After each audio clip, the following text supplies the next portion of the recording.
Ô berger d'Israël, écoute, toi qui nous as frayé la route, vois ton troupeau près de périr. Viens aujourd'hui le secourir. Fais briller sur nous ta splendeur, et nous serons sauvés, Seigneur.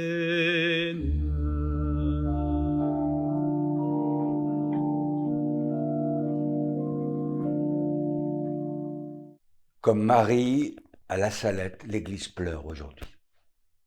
Au terme de la journée du 5 octobre, où je prenais connaissance de la totalité du rapport de la commission Sauvé et des premières réactions qu'il suscitait, mes pensées sont immédiatement allées aux victimes, les jeunes de tous âges, dont les vies ont été souillées et compromises, peut-être gâchées en grande partie, et aussi aux prêtres, qui font honnêtement leur travail, en même temps qu'aux jeunes séminaristes qui se préparent à leur succéder.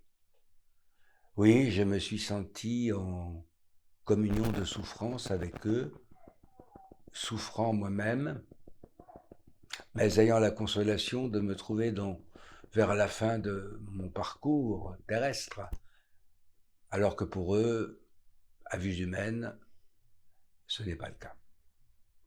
Ils vont devoir poursuivre beaucoup plus de temps que moi leur travail dans la vigne du Seigneur, dans l'Église, au sein du peuple de Dieu.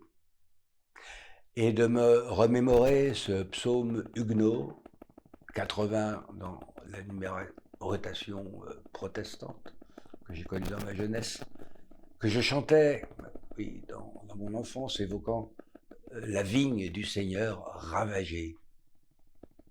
D'où vient sa haie toute brisée, aux passants elle est exposée, les sangliers sortant des bois, partout ravagent à la fois. Les hommes et les animaux ont dévoré tous ces rameaux. Et Théodore de Bèze, collaborateur de Calvin, auteur de cette versification dont nous avons entendu le texte un peu modernisé quant au français juste avant mon propos, avait précisé en subscription à ce psaume: c'est une prière pour la pauvre Église de Dieu, là où les grâces qu'il lui a faites sont réduites à mémoire, afin qu'il soit plus enclin de lui subvenir pour ne point laisser aller son œuvre en décadence. C'est pourquoi je m'abstiendrai, volontairement et pour l'instant, de toute réflexion sur les méthodes de travail de cette commission indépendante, aussi bien sur les chiffres que sur la manière dont ils ont été obtenus. Une seule réalité compte en cet instant. Il y a des victimes, il y a des criminels. Leur existence même, quel qu'en soit le nombre, ravage la vigne du Seigneur qui est le premier offensé et à qui il faut demander pardon. Messire Dieu, premier servi, était une des devises de Jeanne d'Arc. Qu'elle soit aujourd'hui celle de tous ceux qui ont eu ou qui ont la responsabilité d'avoir provoqué la souffrance dans l'Église au travers de leur manque de vigilance et pour d'autres par leur comportement autant pervers que criminel. C'est ainsi que l'on pourra trouver les forces nécessaires pour réparer ce qui est réparable et apporter du pardon là où cela est possible, là où la miséricorde ne risque pas d'être perçue par les victimes comme une souffrance supplémentaire, en rajoutant une injustice à une autre. Je reprends la question que j'avais posée le 5 octobre même sous forme de tweet. Comment allons-nous maintenant regarder notre Église? Comme les pharisiens, voulant logiquement lapider la femme prise en flagrant délit d'adultère, ou comme Jésus, qui après avoir ravivé à ses juges le souvenir de leur péché, lui dira à cette femme, va et ne pêche plus. Et je rappelle ce que Jésus avait dit exactement à ses accusateurs, que celui d'entre vous qui n'a jamais péché lui jette la première pierre. Il n'est pas interdit de penser que la femme adultère dont il est ici question est beaucoup plus qu'un cas particulier servant de prétexte aux pharisiens pour piéger Jésus. L'alliance de Dieu et de son peuple était dans l'Ancien Testament comparée à un mariage dont le contrat était la loi de Moïse avec tous ses commandements. Jésus prendra la suite en revisitant la loi mosaïque par le sermon sur la montagne, et il sera l'époux de l'Église. Ainsi saint Paul pourra écrire aux Éphésiens, « Marie, aimez vos femmes, comme le Christ a aimé l'Église, et s'est livré lui-même pour elle. Il a voulu ainsi la rendre sainte en la purifiant. » Ce qui a été rendu public le 5 octobre serait-il un cinglant démenti à cette parole du Christ devant détourner ceux qui ont soif de Dieu de l'Église catholique? Certainement pas. Seuls les rats quittent un navire en danger. Les vrais marins restent en place. Ils ne désertent pas. Ils font face au péril. Et ils le surmontent. Il est précieux en ce moment de relire quelques chapitres du prophète Osée. Que ces épreuves conjugales soient comprises comme le début de ces actes prophétiques, où en ait été la conséquence, il épouse une femme de mauvaise vie, prostituée sacrée ou adultère. Il doit même rendre ce mariage fécond, et les enfants de cette union vont jusqu'à porter des noms qui ne laissent pas de doute sur leurs tristes origines. Voir Osée au chapitre 1 et versets 2 à 8. Mais Dieu ne retire pas pour autant son amour, malgré l'acte d'accusation détaillé qu'il rend public contre cette femme. Malgré ses menaces et le bannissement au désert de la femme infidèle, voir au chapitre 2 d'Osée les versets 3 à 15, Dieu et son prophète disent « Eh bien, c'est moi qui vais la séduire. Je la conduirai au désert et je regagnerai sa confiance. Je la fiancerai avec moi par la justice et le droit, l'amour et la tendresse. » Nous marchons à la suite de celui qui n'a pas hésité à mourir pour des méchants, de celui qui avait été annoncé par le pardon d'un ancien prophète, humilié par sa femme infidèle, symbole des turpitudes de tout un peuple contre son Dieu. Nous devons continuer cette œuvre de miséricorde. Osée ne s'était pas dérobé aux obligations du Seigneur, et même les orgueilleux pharisiens n'avaient pas osé jeter les premières pierres sur la femme coupable. Qui serions-nous donc pour nous croire dispensés de la miséricorde pour notre propre Église? Elle a reçu les paroles de la vie éternelle et possède des règles séculaires qu'il faut avoir le courage d'appliquer, et c'est parce qu'on ne l'a pas fait suffisamment que nous en sommes là aujourd'hui. Il faut donc résolument se détourner de toute recommandation qui inventerait une nouvelle Église. Il manque quelques années de théologie et de séminaire à M. Jean-Marc Sauvé pour proposer des remèdes. Ceux qu'il avance aboutiraient à la destruction pure et simple de l'Église catholique, comme ouvrir par exemple des brèches dans l'obligation absolue du secret de la confession, remettre en cause la structure hiérarchique de l'Église catholique, jeter le doute sur le caractère sacré des ministres ordonnés en proposant une apparence de contrôle démocratique.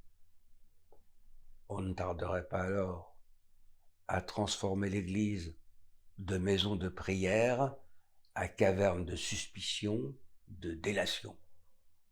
Et on se verra dans l'obligation morale d'écrire au-dessus de l'entrée de chaque séminaire « L'un de vous me trahira ». Nos évêques ont eu le courage de commander un rapport dont ils devinaient bien le résultat risqué. Ils l'ont reçu avec dignité et humilité. Le caractère inviolable du secret de la confession a forcément été évoqué. C'est la conséquence logique d'une des dispositions de l'article 1 de la loi de 1905 concernant la séparation des églises et de l'État. Je cite : « La République assure la liberté de conscience, elle garantit le libre exercice des cultes sous les seules restrictions édictées ci-après dans l'intérêt de l'ordre public. » Fin de citation. L'exercice du culte catholique oblige tout catholique à avoir recours au sacrement de pénitence, donc à la confession, dont le secret est garanti depuis des siècles par le Code de droit canon et qu'aucune forme de régime en France n'a remis en cause jusqu'à ce jour. Une jurisprudence constante le prouve.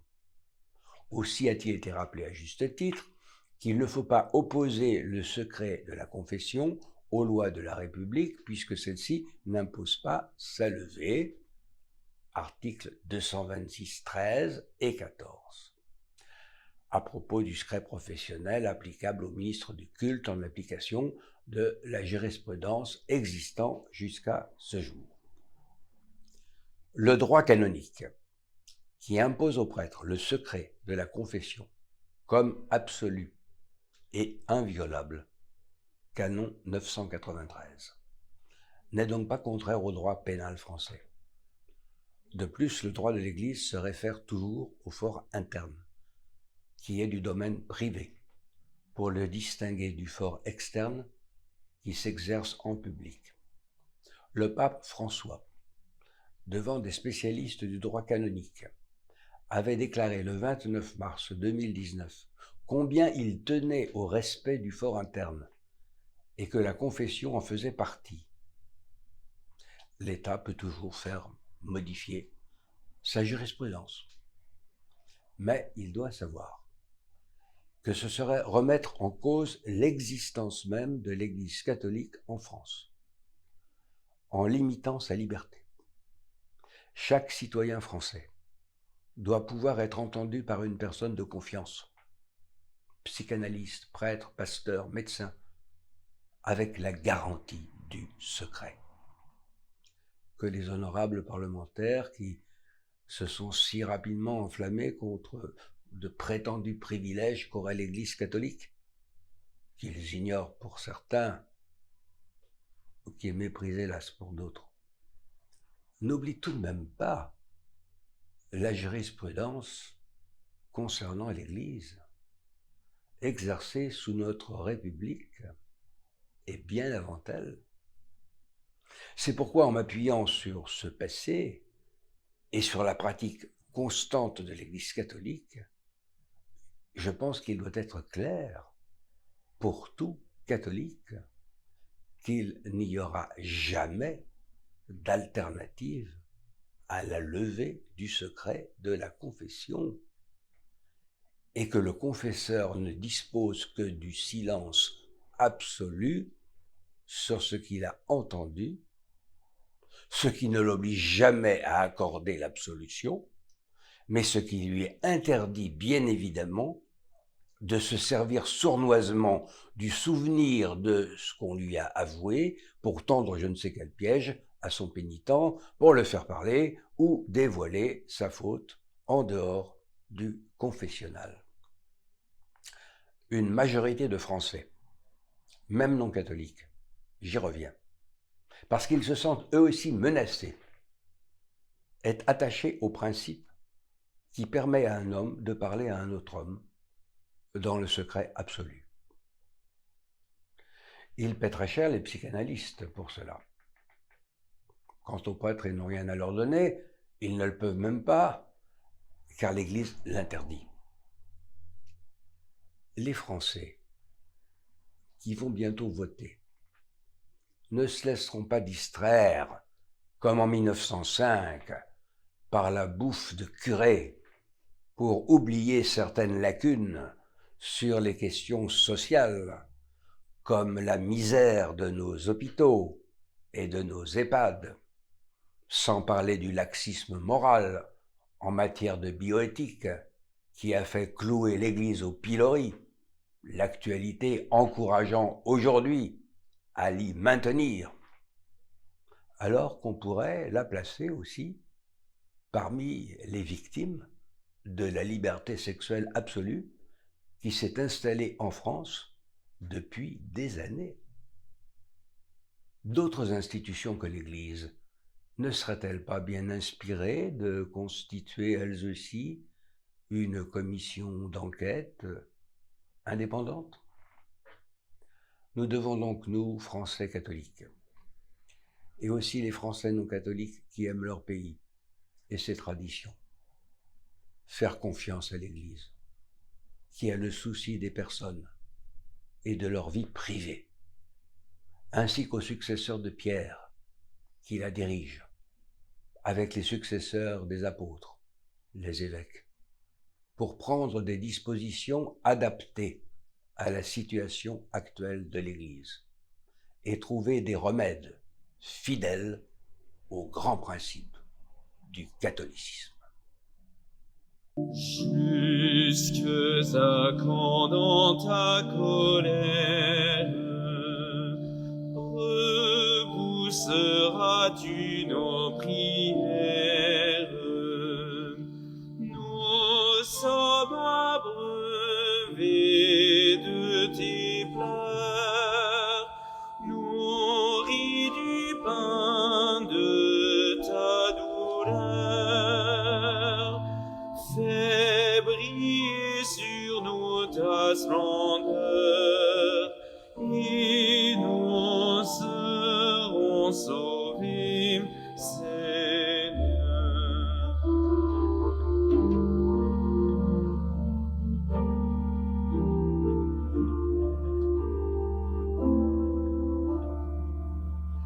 Sauvés de la terre étrangère, nous étions ta vigne prospère.